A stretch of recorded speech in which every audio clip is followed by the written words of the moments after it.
Alright guys, I'm super excited for this video today because we're going to cover one of the top airdrops that we see in basically this year, I think. I actually expect that if you want to make money, you have to pay attention to this because I'm expecting around $1,000 to $10,000 if you get everything right. So what we do in this guide is we have our head researcher on airdrops, Airdrop Ron. Hey, how's it going? What's up, Ron? He's been digging deep into what is happening with LayerZero. He's found code in their smart contracts that hints at an imminent launch of a token, so you cannot delay on this. If you guys like airdrop videos like this, we have more airdrops coverage in the future. We see that this year, building a community is going to be huge for a lot of these projects, so they're going to give out money like crazy. So make sure you subscribe to this channel and check out our whole entire airdrop series for more information about that. Without further ado, let's take our lead researcher on airdrops, Airdrop Ron, and cover this topic. All right, the biggest question is, will there even be a LayerZero token? Yes, there will be. Let me explain why. You see, LayerZero has a GitHub repository where you can see all smart contract functions within the LayerZero ecosystem. And one of the code snippets is called ZRO token, which is very likely to be LayerZero's native token. And according to its function parameter, ZRO payment address, the ZRO token is used to pay for transactions. It makes sense, right? LayerZero essentially connects blockchains to blockchains. So it's very likely that end users can use ZRO tokens to initiate transactions from one chain to another. And I took the time to go over LayerZero's repository and found more information related to the ZRO token. So this function right here seems to allow the owner to withdraw ZRO tokens from ULN, which are ultra light nodes, and I'll get to that in a bit. And this indicates that ZRO tokens might be staked or stored in these nodes. So what is an ultralight node? Well, they're essentially what makes LayerZero work, because each of them has endpoints, which are sets of smart contracts that basically link the supported blockchains together. For example, if you want to send something from chain A to chain B, the endpoint on chain A sends the transaction details to the oracle and the relayer in the middle, which notify chain B that you want to make a transaction. And the oracle relayers are very important because they're the ones that are handling the transaction data and the proof. With that being said, the GitHub repo shows that there is an option to pay ZRO tokens for using the oracle relayer services within the ecosystem. And there's even more utilities in the repo, but you get the gist of it. This goes to show you that the LayerZero token is very real. Before we show you how to qualify for a potential LayerZero airdrop, camera change. We want to thank Bybit for sponsoring this video. Bybit is a top cryptocurrency exchange with the most volume in derivatives trading, which is pretty insane if you want to get in on that crypto action. If you want to join the Bybit exchange, sign up with our link down below and you'll automatically get 20 USDT in your derivatives account. But it's only for the first 100 people, so what are you waiting for? Alright, to qualify for the airdrop, you need to interact with the dApps on the LayerZero ecosystem.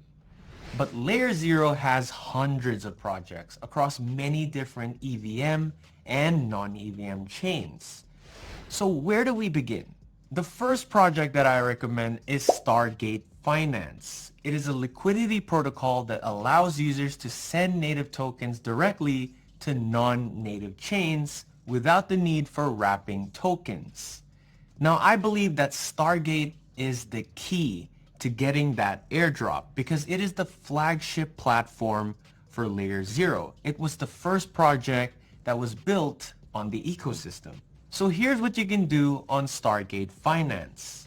The first thing you can do is to stake STG tokens on the platform to unlock voting power for Stargate DAO proposals. So if you don't have STG tokens in your Ethereum wallet like MetaMask, You can buy them at centralized exchanges like Bybit or Binance, or if you don't mind gas fees, you can get them at decentralized exchanges like Uniswap.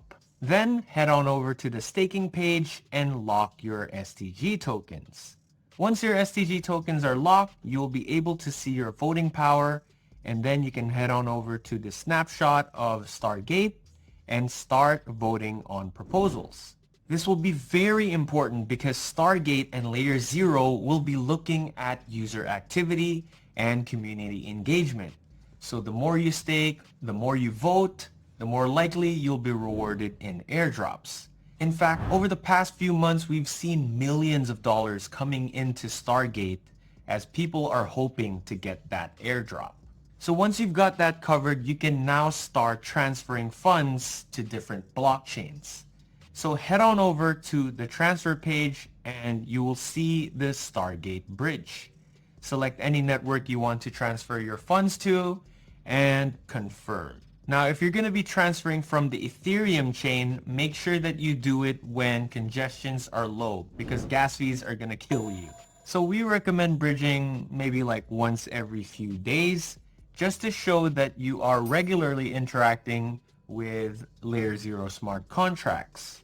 Now, learning from the Arbitrum airdrop, frequency of smart contract interaction is a very important criteria. But always remember to factor in your gas management. Write down how much you spent on gas for every transaction. And when you do get that airdrop, you can make out how much you make in net profit from there. Now for me, I'm mostly using the Stargate bridge, and I think that's already enough to qualify for the airdrop because at the end of the day, snapshots only look at transaction frequency and volume. But if you want to use other bridges for the sake of variety, covering more grounds, here's a list of bridges that are also powered by LayerZero. You can use the Aptos bridge where you transfer funds from other chains into Aptos. Conversely, there's LiquidSwap where you transfer funds from Aptos into other EVM chains. Next one is SushiSwap. So SushiSwap has a cross-chain transfer function that is powered by LayerZero. So remember to toggle on the cross-chain button and you can start swapping tokens directly across different chains. So it doesn't have to be ETH to ETH. So for example, you can swap your ETH on Arbitrum into BUSD on Binance Smart Chain. There's no need for locking or wrapping tokens. It's just a direct conversion across different chains. So the next one is the Bitcoin bridge. If you have some wrapped BTC, you can bridge them across different EVM chains. There's also the USDC bridge made by Circle in collaboration with LayerZero, but for now this is only available on testnet, so the mainnet launch will be coming very soon. So those are some of the top bridges that I recommend using. Now there are many other dApps in LayerZero that offer a lot more products than just bridging. dApps like Radiant Capital, RageTrade, Trader Joe. But personally for me, I'm just focusing on using the bridges.